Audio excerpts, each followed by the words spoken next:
And Keith and Sarah, I think that's the right attitude to take. Let's find those positive things and stick to that. We do need to talk about the coast because yesterday we were not anticipating Tropical Storm Harvey to dip as far south into the Gulf of Mexico as its placement is right now. And that does make a big difference for what Galveston, San Leon, I mean basically the entire coastal area around the bay is going to be feeling. We kept looking at that model, and at one point, remember, it was right along the coast, and we said, okay, well, and the hurricane, the actual model itself, wanted to have it staying kind of close to the coast, not necessarily going down as far south, and even if it did go down, it was going to move a lot faster than it currently is moving. So the trend has not been to do what it has. Now the change has been that it's brought it down further in the south, and that's driving in a lot more moisture, and that's why we have this consistent rain. And Galveston's getting a lot more impact than it did yesterday. Yesterday there was not a lot going on yesterday, but now there is.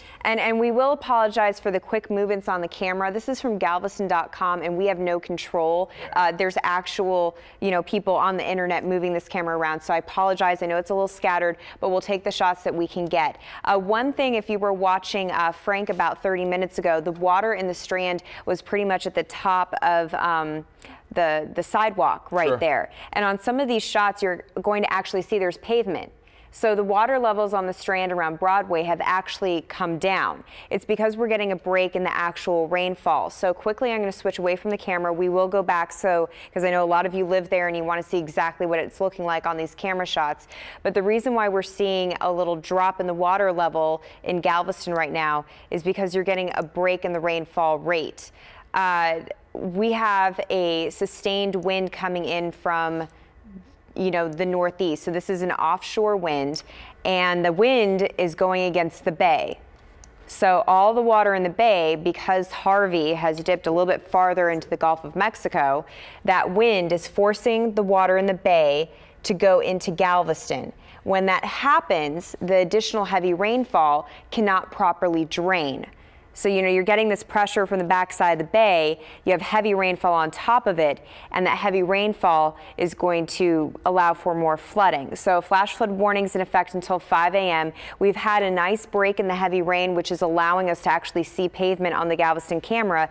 But notice that we have more rain that's going to be pushing in. We're just now tapping into another band stretching from Jamaica Beach into Galveston. But as I back out, look at this. Once we make it through this band, you do have a little chunk. So I know that you're very concerned because yesterday it looked like we weren't going to have a surge of water moving into these areas, but we will be able to take advantage of these breaks, which will allow the water level to kind of go up, and then it's going to allow it to go down. One of the issues has been, when we look on the radar, we notice it's kind of nice and with those breaks in between, but then it fills in. Part of those bands fill in. There's still a lot of moisture out there. We've been looking at the drier air that's been in the atmosphere the last couple of days, saying, well, this could help. This could help. Well, it didn't. It may have helped some. It helped for about 8 hours. Yeah, it helped us yesterday because overnight yesterday we had very little in terms of any kind of rain going on, and then as we got to the day heating up and the moisture, the dry air is still there. It's just wrapping around in a broad sense around the backside. I didn't mean to throw that curve. That's okay. That's okay. We'll go to a graphic that sort of addresses that. So again, just to give a quick summary for the folks in Galveston, you're going to notice a little ebb and flow. It's going to get a little high, then it's going to drop down, and you can tell when that's going to happen by how hard the rain is coming down. So if you're living in Galveston, along the island, and then also along the bay, when we have the rainfall picking up, watch outside your window because you'll notice a little bit of a rise. When the rainfall rate goes down and you start to get a break, it will start to subside. So you're going to see that wiggle, and that's what you're going to see over the next few hours. And we're going to look forward to the time when this whole system moves a little bit more to the north and east, and as it does so,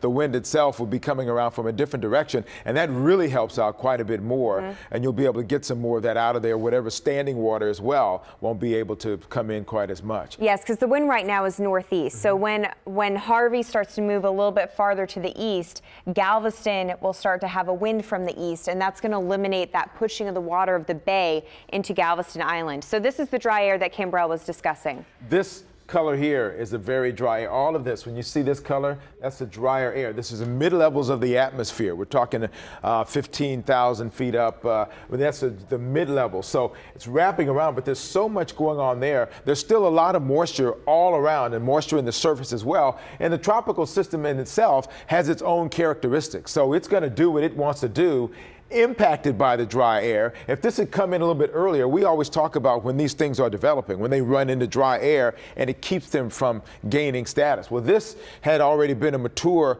hurricane. Remember, it came across as a Category 4. So it's gone through all kinds of changes, including meteorologically, one of those that rarely happens, or when it does happen, it gets our attention, the rapid intensification that came with this one going from a 1 to a 4.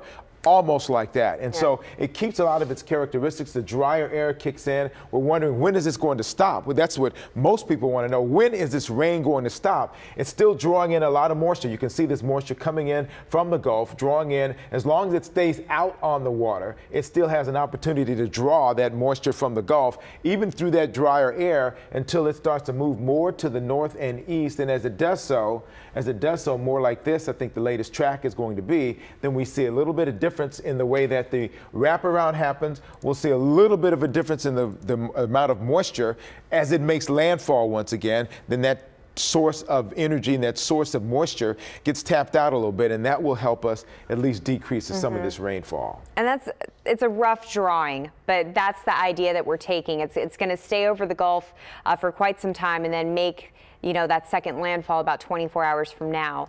So again, Cambrell, you just brought up a great point. When are we going to see the rain stop? And it really depends on where you live. For our west counties, so Sealy into Columbus, I mean, you folks have already tapped out of the rain. I do have some good news for the folks in Fort Bend County and also West Harris County. So from the Bear Creek area, Addicks and Barker into Fort Bend, we are seeing the rainfall rates drop down, specifically in Fort Bend County. I mean, we're seeing a lot more green instead of yellow, which is good in terms of current flash flooding.